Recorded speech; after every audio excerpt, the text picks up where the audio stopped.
पर पलंग पर सुता लिया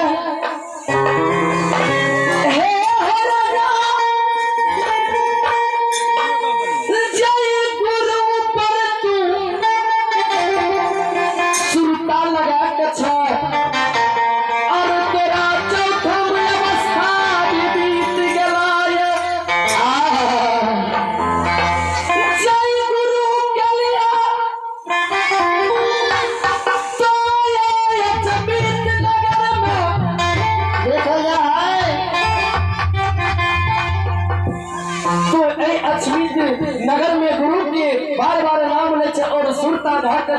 सीता हमारे गुरु के भगवान तेरा गुरु बाबा के धर्मराज बाबा जय कंचन शरीर तोड़ के कोई हिया निर्माण कर दलका यार